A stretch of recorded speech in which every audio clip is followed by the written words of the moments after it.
pagbibigay pugay at pagpaparangal sa ating mga kababayang naninindigan at nagpapatunay sa kahalagahan ng katapatan at dangal. Ehemplo.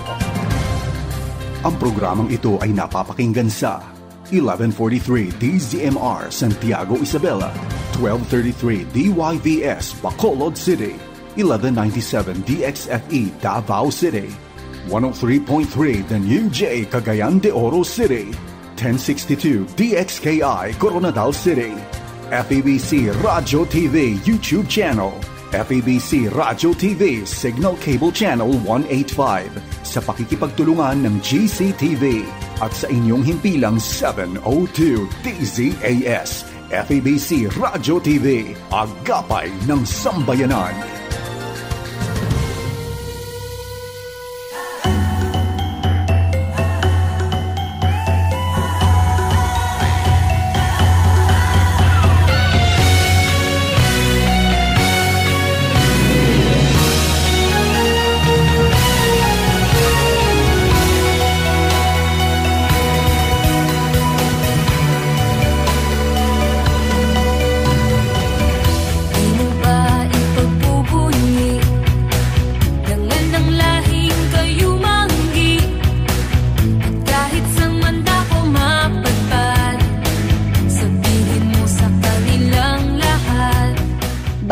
Tahanan, masisilungan o kahit na ano pa ang tawag, walang hihigit sa sariling bahay. Sabi nga, 'di ba, there's no place like home.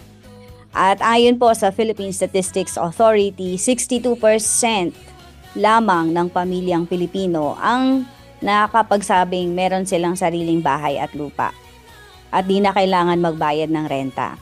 At lumabas din sa 2022 Annual Poverty Indicator Survey na marami ding katumbas ang ilang mga Pilipino na walang kakayahan na magkaroon ng sariling tahanan. At alam po nating lahat na halos marami pong Pilipino na ganyan ang kalagayan. Pero ang pag-uusapan po natin ay ibang klase ng tahanan. Isang bahay na bukas ang pinto para sa mga kababayan natin na meron pong mabigat na karamdaman, kagaya ng sakit na cancer. At ito ay naging isang bahay sa mga pasyenteng nagpapagamot sa kanilang sakit sa Philippine General Hospital since 2014. Ang Bahay Aruga, isa pong non-government organization at patuloy sa kanilang operasyon dahil sa mga donasyon at sa ambagan ng mga tao na mayroong puso na tumulong. Nagka-pandemya man ay tuloy pa rin ang bukas na pintuan ng Bahay Aruga. Yan po ang ating special feature ngayong araw na ito sa programang Ehemplo. Magandang araw po, ako po si Jo Cabrera Alabastro. Tayo po ay napapakinggan sa buong daigdig sa pamamagitan ng FEBC.ph at sa pamamagitan din po ng Facebook stream ng FEBC 702 DZAS. At lambing po namin sa inyo ay i-like and mag-subscribe na po kayo. Ganon din po sa aming YouTube channel. Kaagapay, kaibigan, buksan natin ang ating tahanan. Patuloyin ang programa ngayong araw dahil sa isang special episode para sa mga kababayan natin na nangangailangan.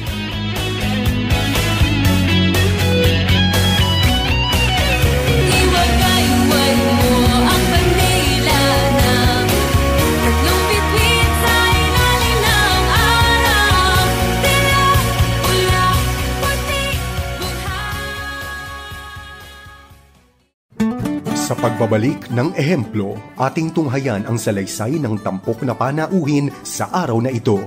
Manatiling nakatutok dito lang sa programang Ehemplo.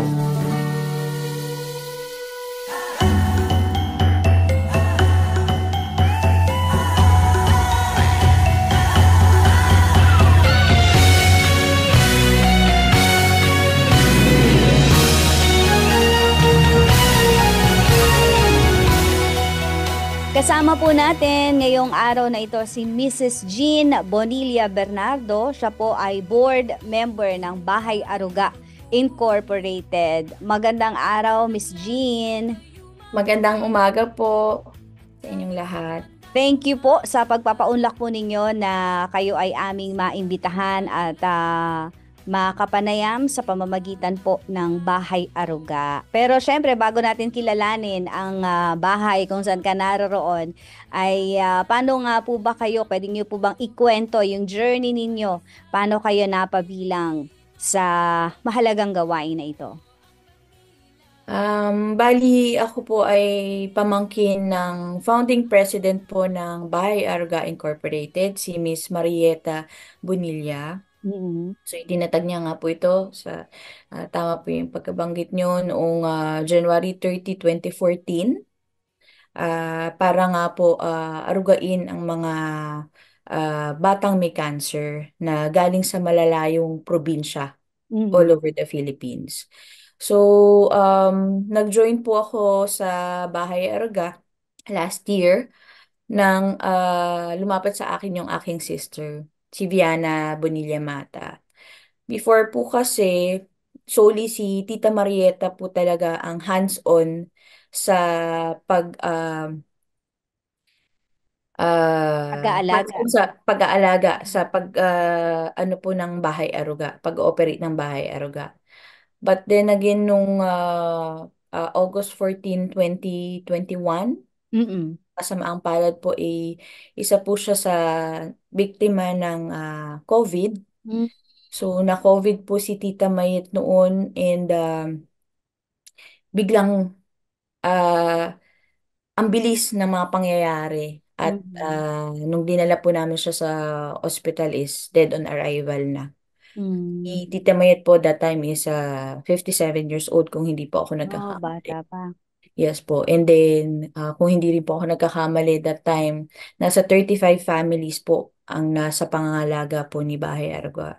Mm. And hindi din po namin lubos maisip na ganun ang mangyayari.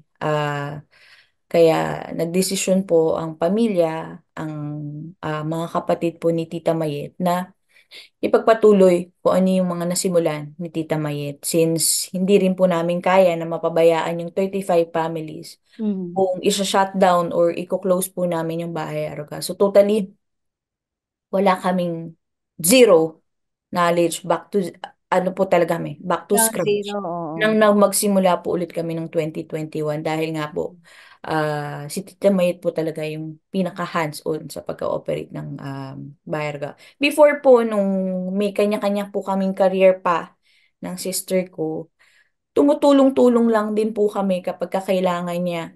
ah, Kapag meron silang mga gathering or events na kailangan niya ng tulong. Pero solely si Tita Mayet po talaga lahat. Mm. So, nung nag-join na po kami dito at inatasan para uh, ipagpatuloy yung operasyon. So, kasama po ng aking sister na si Viana Bonilla Mata, ipinagpatuloy po namin at hanggang sa ngayon po ay patuloy ang aming pagbibigay ng serbisyong libre para sa mga batang may cancer, kasama ang kanilang mga magulang or guardian. Okay, so Miss Jean, nagsimula ka sa Bahay Aruga. Anong taon nga?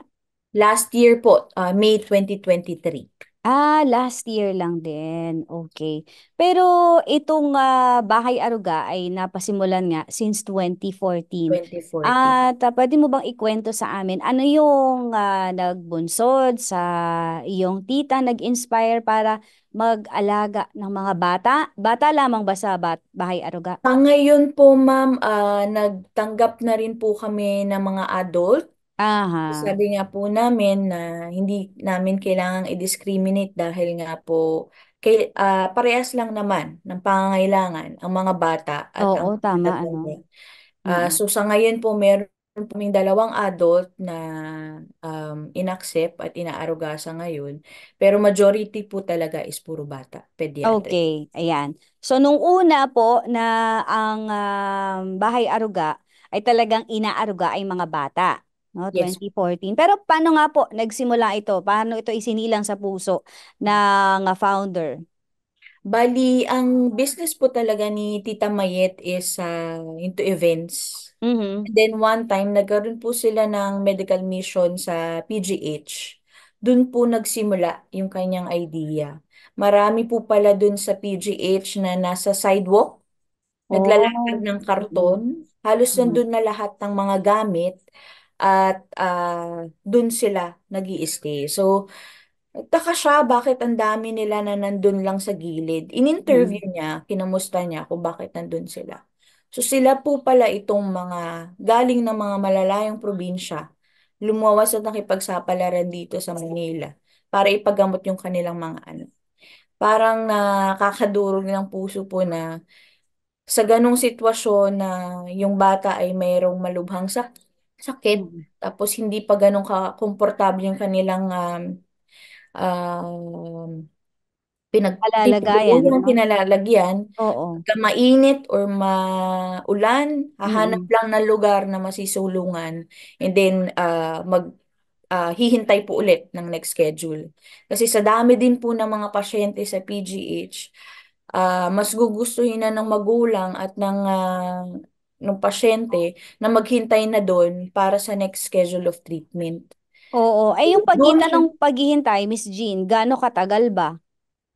Depende po sa case ng bata. Meron po kasing lingguhan Okay. kung ipatawag sila ng kanilang mga attending physicians at Mhm. meron namang umaabot din po ng buwan. So, And buwan silang magsistay sa hallway yes, opo. ng And yung ospital. iba po sa kanila, talagang malalayong lugar, ma'am, from Mindanao, from Oo. Visayas, na kesa nga naman i-rent nila yung pera para sa mga bed space dito sa Oo Manila. nga. Alam naman natin kahit bed space, napakamamahal din. Mhm. Mas gugustuhin na nila na yung pondong hawak nila, ipangbili na lang ng gamot, pang maintenance o laboratory dahil hindi naman din po lahat is kayang i-cover ng PGH kaya meron pa rin silang expense. Mhm. So, mas pipiliin nila na maglatag na lang ng karton para mas makatipid, makalibre. Para Oo. kung meron man silang makuhang funding, magamit sa pagpapagamot ng bata. Ma-focus sa pagpapagamot, no? Medyo heartbreaking itong napapakinggan natin, mga kaagapay. Biruin nyo yung anak nyo na hindi na nga maayos ang pakiramdam. Yun ngang nilalag na tinatrangkaso, di ba, talagang gusto mo bigyan ng lahat ng comfort ng care para maibsan ang hirap ng katawan. Paano pa kung cancer after ng chemo nila ay magsistay sa hallway ng ospital na very uncomfortable, inconvenient para sa pasyente. Nagpapasalamat po tayo sa naging buhay ni Miss Marieta Bonilla. Siya po ang nagpasimula ng halfway house para po sa pediatric cancer patients. Initially, na talagang naging siya, naging sandigan ng mga magulang para sa mga anak nila na mayroong karamdaman. Yung magkaroon ka ng sakit at yung anak mo ay may sakit, ay napakalaking pasanin na po. Kaya feature po natin nga ngayon ang Bahay Aruga upang i-highlight yung practices po nila na nakakatulong sa nakararami nating mga Pilipino. And Miss Jean, ikaw tumanggap ng vision ng iyong tiyahin. Ano yung mga naging challenges mo sa pagpapatakbo nitong Bahay Aruga? Sa isang taon po na ako ay tumulong na kasama ng aking kapatid, araw-araw may mga challenges din po Mm. talaga kasi iba't ibang ugali, iba't ibang pinanggalingan, iba't ibang Mm. kinalakhan, iba't ibang reliyon, kultura, yung mga kasama namin sa loob ng isang bahay. Mm. So, um, of course, yung aming sustainability is kailangan din po namin isipin sa pang-araw-araw. Bukod sa, ah, ano po kumbaga parang ano na kami, ah, yun, namamahala, Oo. and All then, around. emotionally, spiritually, psychologically, kailangan kaming maging matatag at malakas. Mm. Lalong-lalo na sa mga magulang at pasyente. Dahil sa tuwing lalabas ang mga resulta ng kanilang laboratory test at hindi maganda, Oh. pasok sila sa opisina para Mm. umiyak sa harapan namin. Na kailangan Mm. naming maging matatag sa araw-araw. Mm. Ako bilang isang ina, meron din po akong dalawang anak. Oo. Napakahirap na makita na ganun yung sitwasyon na sa ah, tuwing may mga bagong result na ibinibigay or dinidiscuss Lumalabas. lumalabas ang mga doktor ng mga pasyente at hindi maganda. Nakakadurog ng puso para sa isang magulang na ganun ang sitwasyon ng kanilang anak. So, kailangan naming maging matatag para sa kanila. Kasi sa kanila, sa amin lang din po sila humuhugot ng lakas para ipagpatuloy yung laban nila sa buhay. Okay. And na-mention niyo po, meron kayong 35 patients. Mhm. Meron po bang matagal ng pasyente na kinikip ng Bahay Aruga? Gaano po sila kahaba? Pwede niyo pang i-share sa amin yung journey na yon? Usually po, tumatagal talaga ng years, Oo. especially sa mga leukemia patients. Meron Ah, po kaming isang pasyente, si Ralph Mestiola.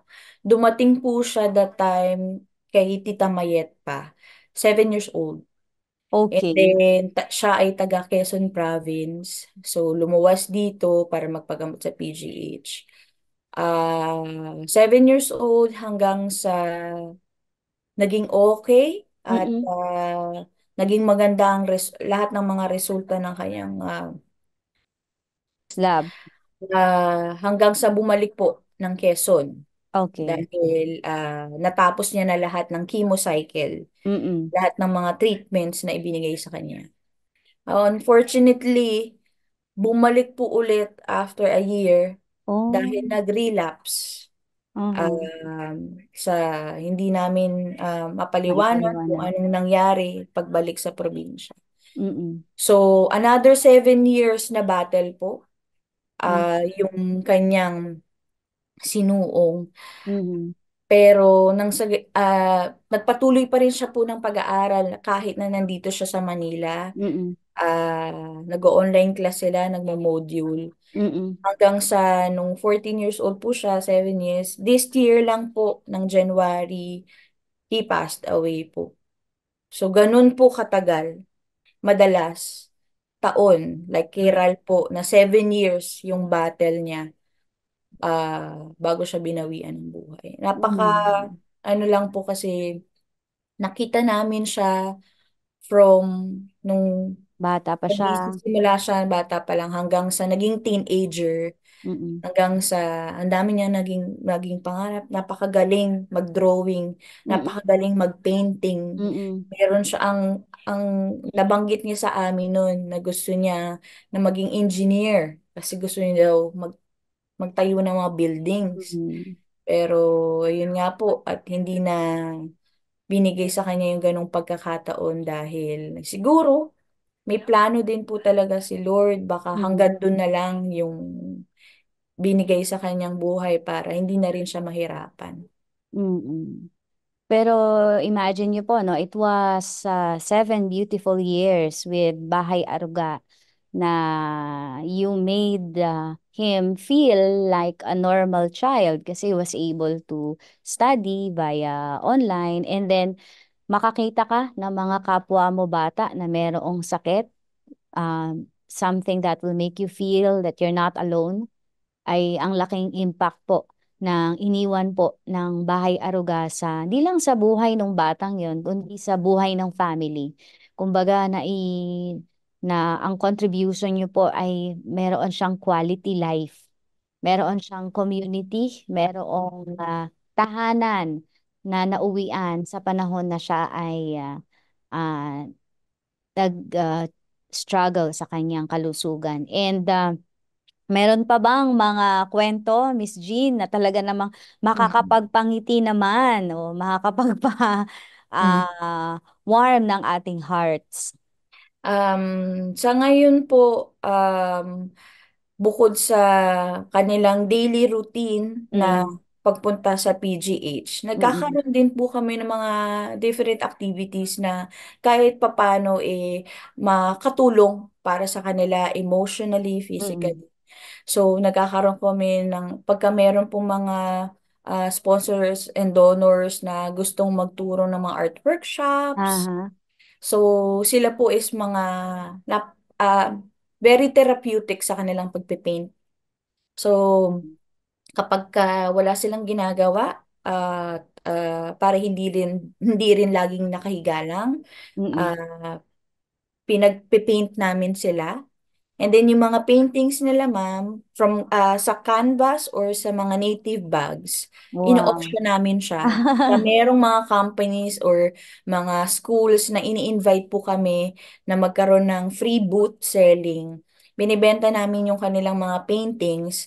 And then yung mga paintings, kung how much gustong bilhin ng sponsor and donor dun sa pasyente na nagpaint, sa kanya din mapupunta para for their medical Wow, assessment. diretso. Opo.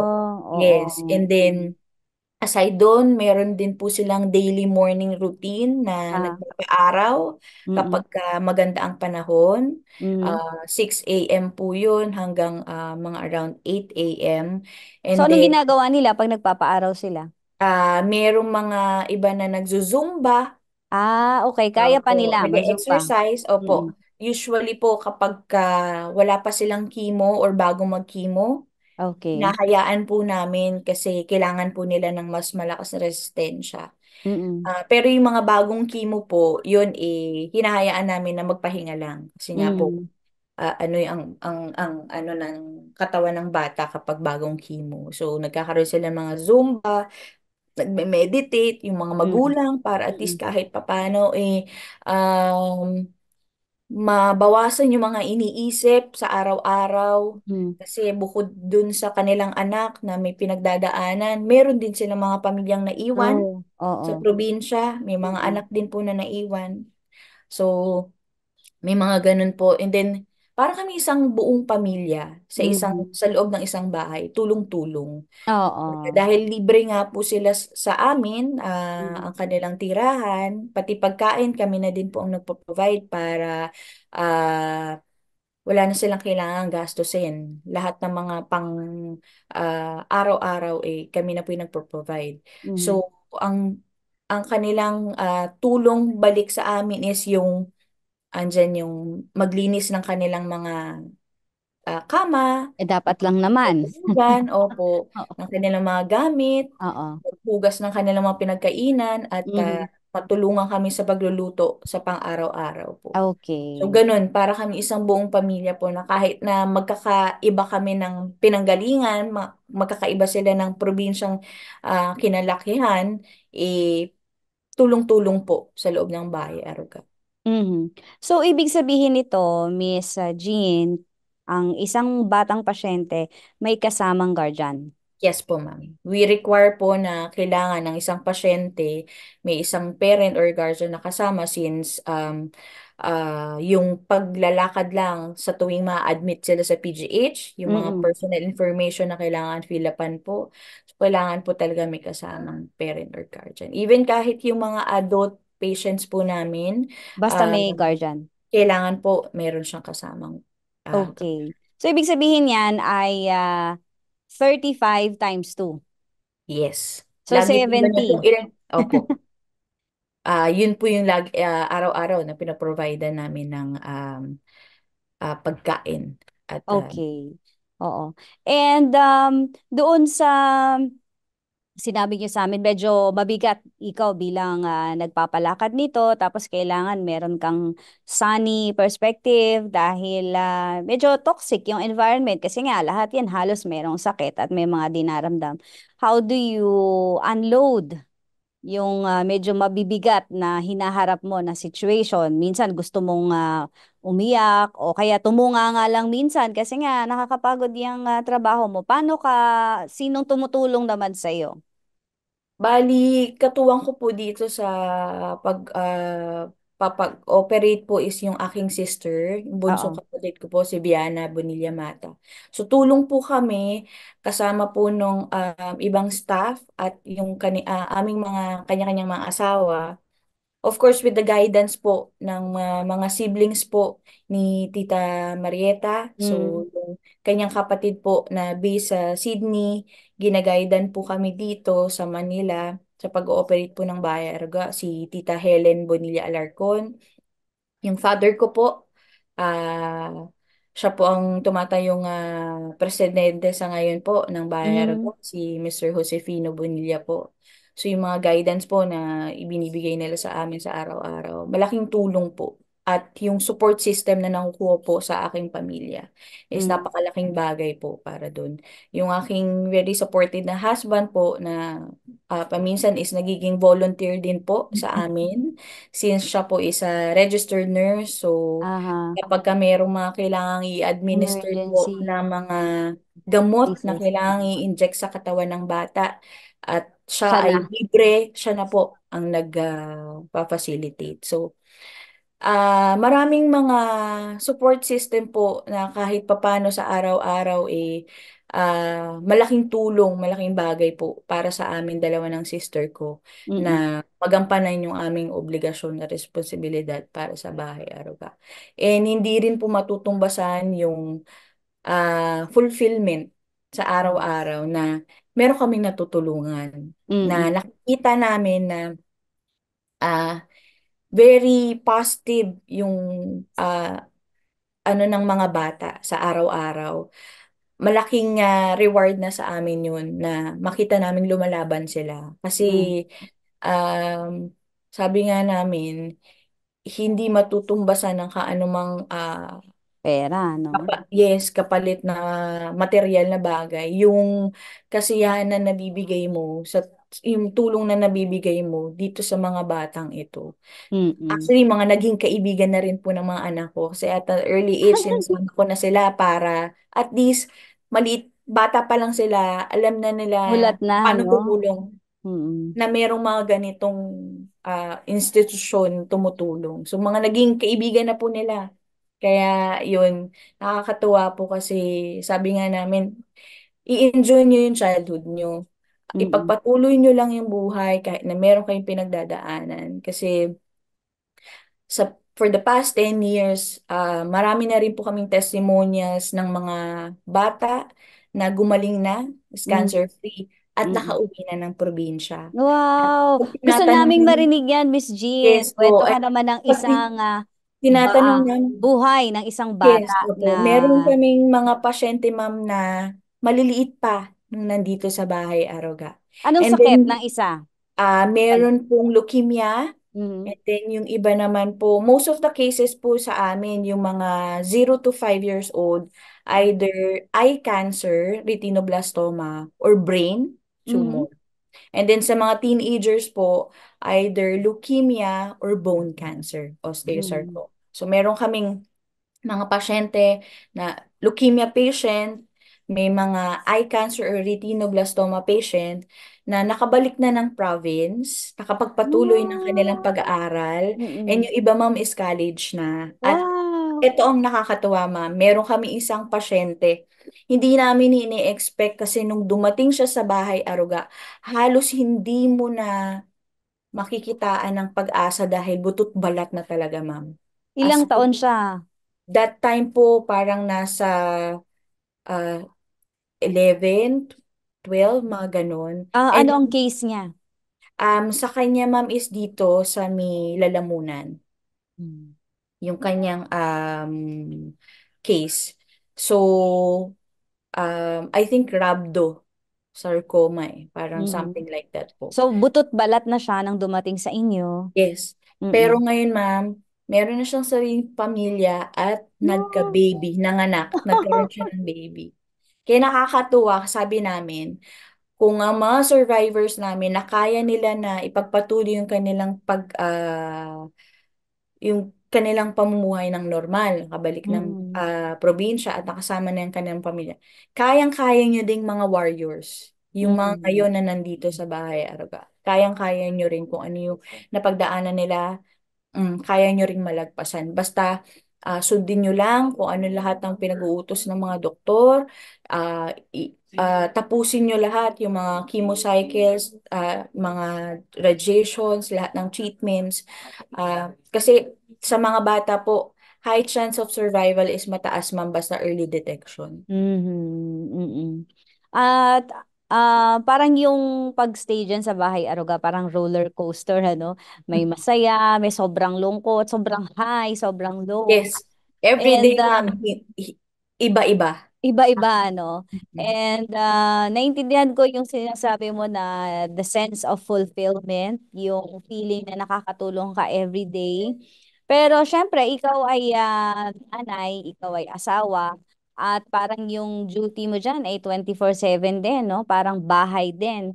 Was there a time sa buhay ninyong mag-asawa na sinabi na ng asawa mo na mag-resign ka na? Kasi mas kailangan ka namin sa bahay, sa sarili nating bahay. Hindi pa naman, ma'am, umabot sa ganong sitwasyon Mm. dahil yun din yung isa sa pinagpapasalamat ko Mm. dahil yung support na nakukuha ko, yung support system na nakukuha ko sa family ko po is napaka ano po para sa akin kasi Mm. ah, kahit na ganun yung sitwasyon, alam ko na nandyan sila at lagi nakasuporta. So, hindi pa naman po dumating sa time na ganun yung naging sitwasyon. And hanggang sa ngayon po manageable pa naman po yung pag divide ko ng aking duties bilang isang ah, nag-ooperate nga po ng Bayaruga at bilang isang nanay po sa aking pamilya, sa aking mga anak at sa aking asawa. Mm. Parang along uh, the time ay natutunan mo na i-manage yung mga priorities mo. And sabi niyo nga po kanina, yung lahat ng service ay na ino-offer ng Bahay Aruga libre sa mga pasyente, tapos sa guardian nila, kasama yung pagkain. Paano po kayo kumukuha ng support? Sino po ang tumutulong sa inyo? And how can our listeners right now, how can they help you? Bali, through donors lang po talaga, ma'am, since Mm-mm. non-profit organization kami. So, mostly mga individuals, Mhm. companies, mga individuals, friends of friends na nire-refer po kami para mag-extend po sila ng kanilang tulong. And sabi nga po namin ng sister ko, hindi naman din po kami pwedeng umasa lang din po sa mga donors since wala naman din pong regular talaga na donor on a monthly basis si Bahay Aruga. So nagkaroon po kami ng project. Ito po is yung Mamang's Food House. Aha. Yun din po located sa Bahay Aruga, ma'am, sa corner Mm-mm. po ng San Marcelino at Gonzales Street. So, Mhm. open po namin itong Mamang's Food House para sa aming sustainability. So, lahat po ng Ah. proceeds po nung kainan, siya po ang magso-shoulder, yung Oo. rental, kasi hindi po namin owned yung kung nasaan po si Bahay Aruga. So, yung may rental pa rin po kami. Then, at the same time, yung monthly utilities. So, at least kahit papano siya po yung nagko-cover, Mhm. kahit papaano meron po kami pinagkukunan. And then at the same time, nakakatulong pa din po kami dahil yung mga nagtitinda po sa Mamang's Food House is mga magulang na mga Mm. pasyente. Kasi So may sabi nga income din namin, sila doon. yes, opo. Kasi Wow. kailangan pa din, ma'am, eh. Dahil hindi naman Oo, din po tama lahat is naman. libre sa PGH. So, kailangan pa rin talaga nilang kumita para meron din silang pang ah, tulong sa kanilang mga naiiwang pamilya at anak sa probinsya, and at the same time, yung mga pangangailangan ng kanilang mga anak, like yung mga medicines for maintenance, mga Mhm. laboratory tests na for uh, hindi naman kayang ma-shoulder na din po ng PGH, ina-outsource din po nila yon. Mhm. So, meron din po, yun yung madalas na inilalapit nila sa mga different LGUs.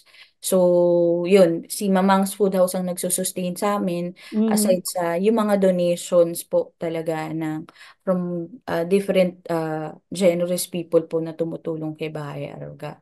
So, Kami po ay tumatanggap ng any donations for in-kind. Pwede po silang mag-drop off sa aming office Mm. Mondays to Sundays po from 9 a.m. to 5 p.m. Open ang aming opisina po. Pwede po nilang i-drop off any kind of grocery items na pang-araw-araw na pwede Mm. naming lutuin. Malaking tulong na po yun makabawa sa aming Mm. pang-araw-araw na gastusin din Mm. since na-mention ko nga po na bukod sa tirahan, kami din po yung nagpo-provide ng kanilang pagkain. So breakfast, lunch, and dinner Oo. every day. Para sa ganong karaming katao, ah, yun yung pinoprovidean po namin. And then, pwede din po silang magpadala through our official bank accounts ni Bahay Aruga or GCash accounts po.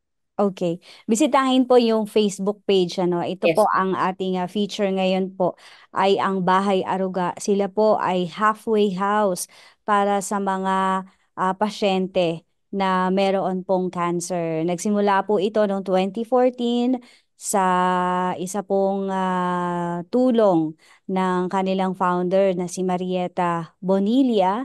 At pinagpatuloy po ng kaniyang mga pamangkin matapos na siya ay sumakabilang buhay noong 2021. And Miss Jean, syempre dinaanan ng natin yung pandemic. And ang sitwasyon na yan ay siguro triple ang effect lalo na sa mga bata, no? Sa mga tao na merong karamdaman. Kumusta po kayo that pandemic season? Nung time po ng pandemic, Mm. um, nakakatuwa kasi alam niyo marami pa rin po talagang mabubuting tao, Mm. mabubuting loob na tumutulong. Magugulat na lang po kami, ma'am, may kakatok, iiwan lang sa labas ng gate, pero hindi na sila magpapakita dahil syempre alam po nila na puro immunocompromised yung mga nasa Oo. loob ng mga Mm. pasyente. Iiwan nila yung mga kahon ng gulay, kahon ng karne or kahit anong Oh, grocery wow. items na pwede naming lutuin sa Mm. pang-araw-araw. Kaya kami nakasurvive doon sa Mm. span of pandemic time na yun. Dahil Mm. sa mga mabubuting loob pa rin po na kahit na alam nilang gano'n ang sitwasyon, nag-iiwan sila ng kung anong pwede lang maibigay para sa mga pasyente at carers. Kaya Mm.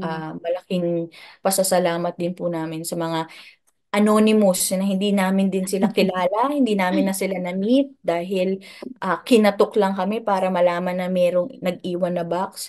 So, ah, malaking tulong po talaga sa amin yun, sa amin. And si Tita Mayet po that time, siya talaga yung pumufront. Mm. Kaya siguro din po hindi na iwasan na ma-acquire Siya niya po. nagkaroon ng sakit. Mm. Si Miss Mayet po ba ay may family o single po siya? Single po siya, ma'am. Mm. Actually, meron po siyang inadapt. Mm. Nakapag-adapt pa po si tita. Kasi nung time po na yun, ang akala ng mother is orphanage po si Bahay Aruga. So, Ay, pumunta sa kasi ito Bahay Aruga. nag-orphanage nga naman eh. Opo, Oh. nasa tiyan pa yung baby. Oh. Ayaw niya sanang ituloy, pero si Tita Mayet po yung ah, Encourage. encourage sa kanyang ituloy. And then sabi niya, kung ayaw mo talaga, iwan mo sa akin. So, Aha. iniwan pa rin po ni mother. Ah, Ngayon, ma'am, is turning 5 years old na siya. Kasama namin siya sa Bahay Aruga. Mhm. Nag-aaral na. And inadopt na po siya ng sister ko.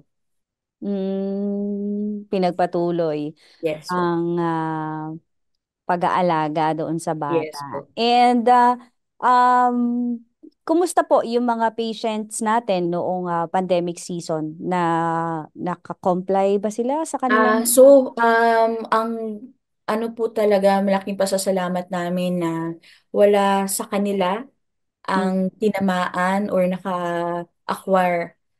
Siguro, um, sabi nga namin parang si tita yung naging shield nila, kaya parang siya na lang yung alay, di yes, ba? opo. Wala kahit isa sa kanila, ma'am, nung nag-test, kasi nire-require po dahil nga may Oo. nag-positive. Mm. nag-isolate na po si tita noon. So, Mm. meron naman pong isolation room si Bahay Aruga. So, nung time na alam niya na parang hindi maganda yung kanyang nararamdaman, in-isolate niya na talaga mismo yung sarili po niya. So, wala ni isa sa mga pasyente po ang nakakuha ng sakit na COVID. Kaya Praise God. kahit ano po. So, parang yun nga daw po yung parang si tita po yung naging Mm. Parang kasi hinarap niya yung ano no, yung mataas na possibility ng pagkahawa dahil mm, nga siya yung kumukuha ng mga goods ano para sa bahay aruga. And ngayon naman na syempre may mga tao na gustong dumalaw sa inyo, gustong mag-abot ng tulong pero meron po ba kayong house rules? Meron kayong mga sinusunod na guidelines para doon sa mga gustong mag-schedule ng kanilang health visit para sa bahay aruga? Opo. Bali sa ngayon, ma'am, nag-accept na po kami ng mga visitors by appointment. So, Mm-mm. pwede po silang makipag-coordinate po sa akin through our social media platforms po. And then, yung usually po, schedulings po namin is weekdays or weekends, we accept naman po. Pero most of the time po is during weekends kasi nga po ang kanilang schedule of treatment sa PGH is madalas during weekdays. So, um, ang kailangan lang po nila is magpa-schedule kapag Mm-mm. available po yung aming yung date na kanilang kung kailan nila gustong bumisita at yung oras kung kailan po kami available. So, Mm-mm. pupunta lang po sila sa araw at oras na ibinigay po namin. Mm-mm. So, maximum of 1 hour visitation para din po hindi sila Okay. masyadong mapagod. Mm-mm. Pwede po silang gumawa ng mga simpleng programa para at least Aha. paano Ano yung mga simple programs na yung pwede? iba po, ma'am, yun, nag-gift giving sila, Okay. nag-feeding program, nag-distribute ng Mm-mm. mga food, and then yung iba nagpapa-games, mga games na hindi naman po kailangan ng two physical activity, Oo, pero at least oo. kahit pa paano, medyo magkaroon din po ng ang mga bata. So yun, Mm-mm. magkakaroon sila ng mga games. Yung iba, pagka mga birthdays ng mga individuals, dun sila nagse-celebrate ng birthday Mm-mm. nila, kasama yung mga bata and yung mga carers. So, mga ganun po. And then, maximum mo 15 companions lang po sana hanggat maaari para din po Ah. hindi din masyadong congested sa aming party area since Mm. hindi din po ganun kalakian ang aming area po para i-accommodate namin sila. And then, yun. Always lang po wear face mask, especially kung makikipag-mingle sila or makikipag-usap sa mga pasyente, lalong-lalo na sa mga pasyente since mga immunocompromised. Lahat po kasi Oo. sila is unvaccinated, bawal Mm-mm. kasi silang mabaksinan, kaya wala sila talagang Mm. panlaban sa kahit anumang ano. So kung meron man po sa mga kasama sa mga bisita na nakakaranas ng ubo, sipon, or nilagnat, siguro wag na lang muna pong ituloy or isama sa kanilang pagbisita para din po makaiwas lang din po na maka-acquire yung aming mga pasyente. Mhm. Ayan, syempre, laging priority yung nasa maayos kang kalusugan bago ka bumisita, no, doon sa bahay aruga kung saan ang kanilang mga inaaruga ay may mga karamdaman. And maximum of 15 persons only. Mm. At Miss Jean, ano naman po yung mga naitulong na o if meron man o yung partnership ng pamahalaan sa Bahay Aruga? Meron pong mga individuals na personal nila, Ah, true personal po talaga nila, na mm, ayaw din nilang ano po na basta sila is nag-reach out po sa amin. And then, every month, mm, meron pong kaming nare-receive na mga box from Malacanang office. Ito naman po is mga tulong para parang mga pagkain mm, or merong mga personal hygiene kits, ganyan, na ipinapadala sa amin buwan-buwan. So meron pong mga Ah, individuals po from different institution ng institution and ating government individuals. po Oo. na tumutulong po sa Oo. bahay. Malaking Pero on bagay their yung personal. Mhm. Oo, malaking bagay yung hygiene kit. Kasi inisip Apo. ko pa lang, libre nga yung pagkain, pero syempre yung sabon, 'di ba? Yung Yes. shampoo, yung panligo mo, Yung panglaba gastos pa po. rin yun. Oo. Mhm. Pero salamat po sa lahat ng mga madaming kamay na ginagamit ang Diyos upang ipadama sa bahay aruga na hindi sila nag-iisa. Sabi talagang it takes a village to care for children, ano. And kung meron po kayong mga naiisip na pwedeng tulungan, lalo na ngayon, lalapit ang Kapaskuhan, na it's the time of season, magpa-schedule na po kayo sa bahay aruga. For sure, maraming magpapaschedule dyan, pero ang consideration talaga lagi yung manatili kayong malusog pag punta doon dahil alam naman po natin na ang mga batang may sakit ay prone din sa pagkakahawa. Miss Jean, how do you see yourself many years from now? Sa bahay aruga ka pa rin ba? Siguro, ma'am. Kasi, Mm. kumbaga, inano ko na sila as part of my family. Mm. Parang hindi ko rin po makita na ah, hindi ko sila matutulungan sa kahit Mm. na simpleng ah, mga bagay. Parang at nasa puso ko na talaga, ma'am, na ah, kasama na sila sa circle of my family. Oo. Ilan taon na ba yung mga anak mo, Miss Jean? Bali, yung aking panganay po is 10 and then ang Mm. aking bunso naman po is 4. Wow, maliliit pa, ano? Talagang kasagsagan ng paglalaro at Yes po. nakakatuwa na nakakita sila ng mga kaibigan diyan sa bahay aruga. And hindi mo ina-isolate ang iyong mga anak, ano?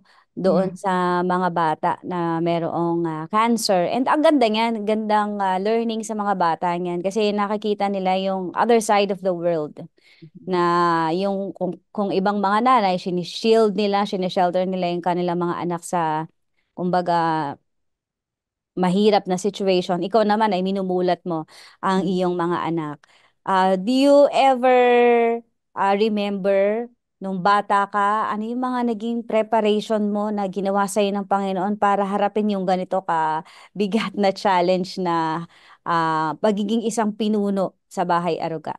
Actually, ma'am, ano napaka-random. Kasi Ah. parang yung bata po ako, lumaki ako, naglalaro, typical na bata. Mm. So, to nakikita ko sa aking mga magulang po yung pagtulong talaga.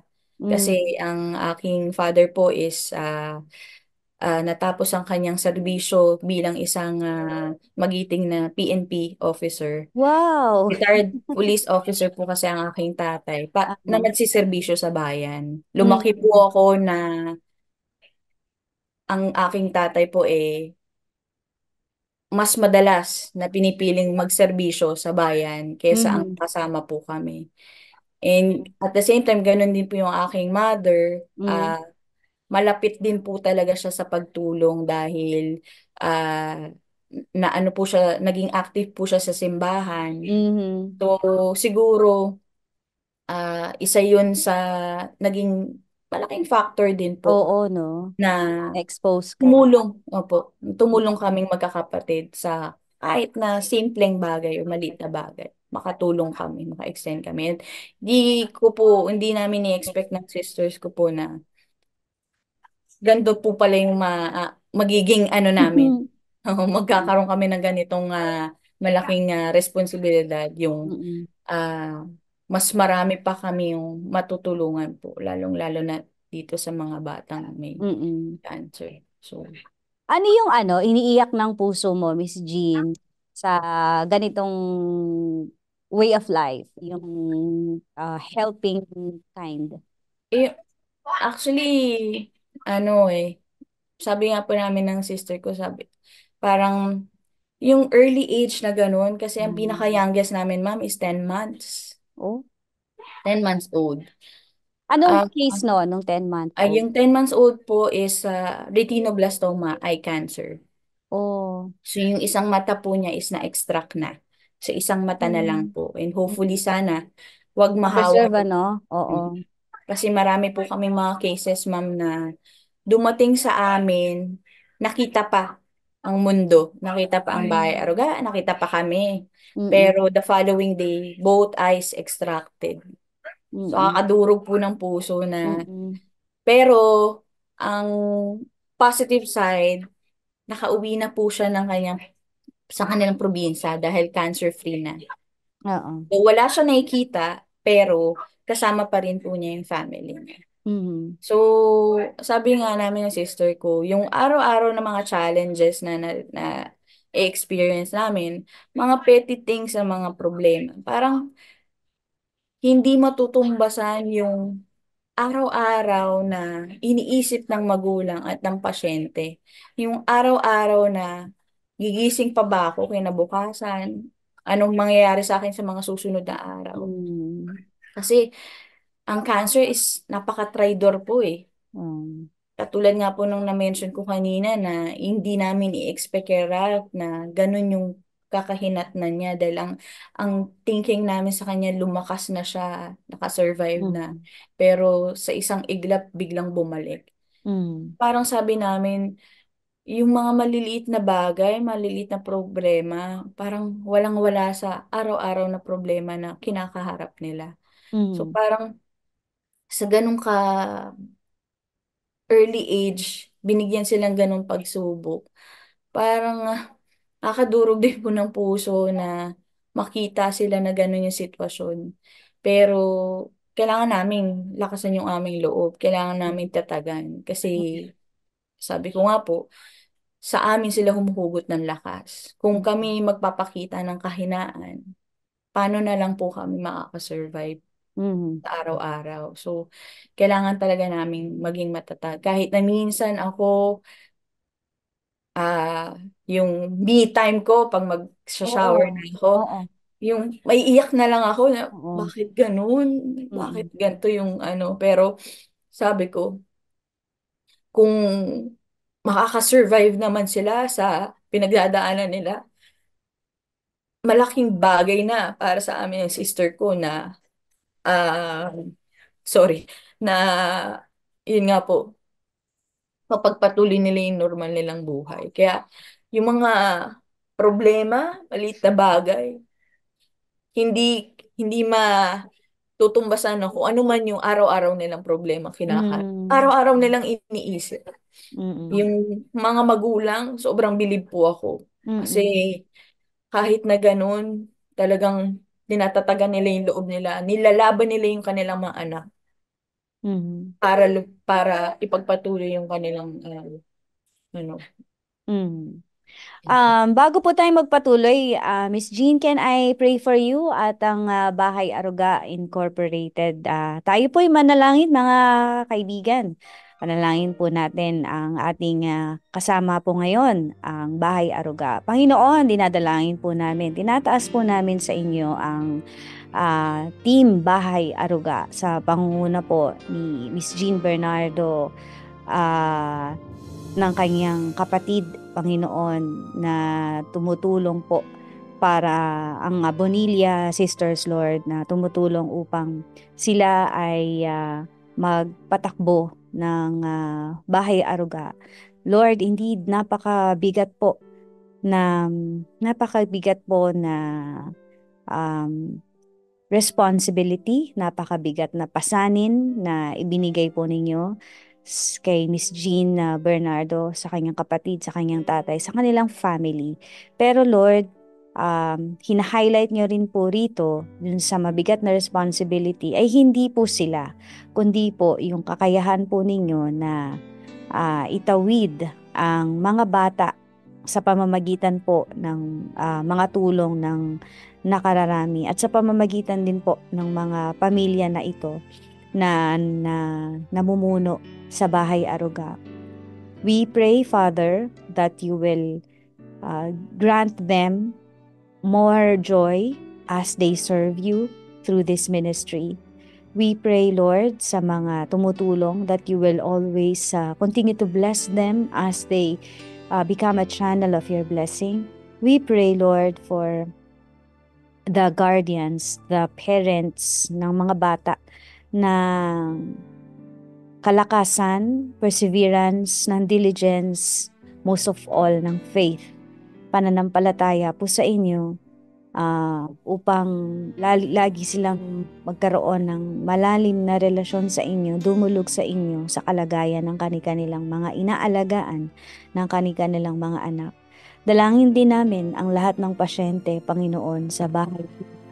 Dalangin po namin ang kagalingan na nagmumula po sa inyo. In whatever way, Lord, that you will heal them, we pray, Father, for your sovereignty and your will to be upon their lives. We pray for the children, Lord, na bigyan niyo po sila, Panginoon, ng pang-araw-araw na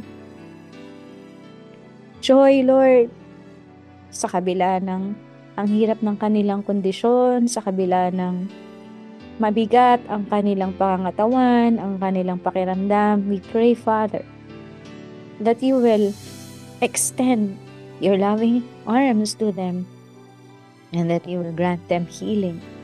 And Lord, that you will enable them to experience your goodness, your love.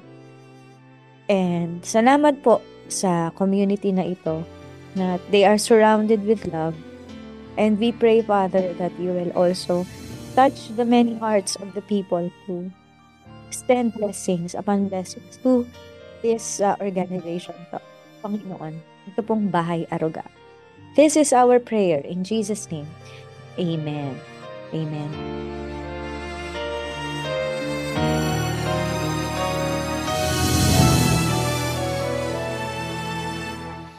Habang buhay ka, mamahalin, papupurihan at sasambahin. Ano pagsubok man sa'kin dumating, Diyos, ika'y mamahalin. Habang buhay ka, mamahalin, papupurihan at sasambahin. Ano pagsubok man sa'kin dumating, Diyos, ika'y mamahalin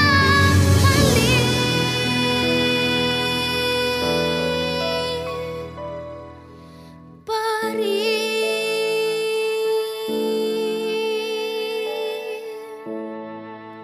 And sa huling pagkakataon, Miss Jean, ang aming katanungan, paano nga po ba maging isang ehemplo? Napakahirap kasi na. Paano nga ba maging isang ehemplo, Miss Jean? Um, Basta po bukal sa inyong kalooban ng pagtulong kahit sa maliit na bagay. Mhm. Napakalaking fulfillment na yun sa araw-araw. Sabi ko nga po, yung word na success is Mhm. hindi nakikita sa kung gaano kataas, kalayo, or gaano man kalaki yung posisyon na-achieve mo sa iyong pang-araw-araw sa trabaho or kung saan mang ano. Pero ang success para sa akin po is yung maging fulfilled ka on your own personal life. Alam Mhm. mo, nakakapag-give back ka ng tulong sa community. Mhm. Kaya napakalaking pasasalamat po sa inyo, ma'am, Miss Jo, sa FEBC, sa DZAS, dahil sa ganitong programa, nai-spread niyo po yung awareness sa mas nakararaming mga tao na merong mga ganitong organisasyon, merong mga katulad po namin na nag exist na tumutulong sa mga ganitong klaseng mga tao, sa mga may mga karamdaman. Kaya malaking tulong po para sa amin na ma-spread po yung awareness sa lahat na meron pong bahay aruga. Kaya taus-puso po ang aming pasasalamat.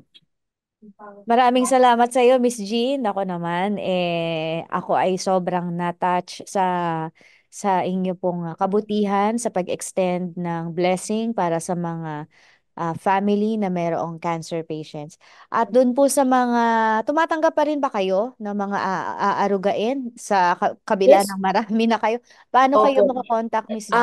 Usually po kasi ma'am, ang system po is si PGH po ang magre-refer sa amin. Oo. So, ang screening po sa PGH, then once na malaman kung ano stage of cancer ng bata, Aha. kailangan ng pang treatment at wala po silang matutuluyan dito sa Manila, even walang relatives or family. Then that's the time po na i-refer sa amin dito sa Bahay Aruga. So kung Mhm. sakali na meron man po silang mga kakilala from malalayong probinsya, actually, ang aming mga pasyente po is galing pa ng mga, nagkaroon kami pasyente from Tawi-Tawi, from Wow. Surigao, from Northern Samar, Dipolog, Dumaguete, lahat ng sulok ng sa buong Pilipinas po. Lumuluwas dito sa Manila. So nagpapa-refer po sa PGH. Mhm. Pwede po nilang i-refer yung kanilang mga kakilala kung meron silang mga kakilalang may karamdaman at gustong lumaban at ipagpatuloy yung kanilang pagpapagamot. Pwede po nilang ipa-refer sa Philippine General Hospital.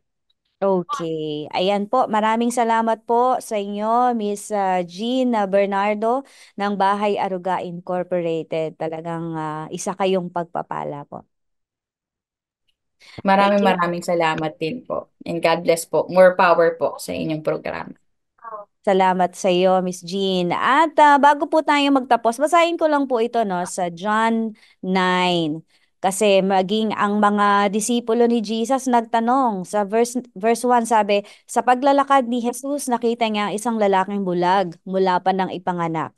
Tinanong siya ng kanyang mga alagad, Rabay, sino ang nagkasala at ipinanganak na bulag ang lalaking ito? Siya ba o ang kanyang mga magulang? Sumagot si Jesus, ipinanganak siyang bulag hindi dahil sa nagkasala siya o ang kaniyang magulang, kundi upang mahayag ang kapangyarihan ng Diyos sa pamamagitan niya. At sa pamamagitan ng Panginoon, sa pamamagitan ng bahay aruga na reveal ang glory ng ating Panginoon. May kakilala ka ba na isang ehemplo? Kung meron po, bahagi niyo po sa amin yan sa djsinfo@febc.ph.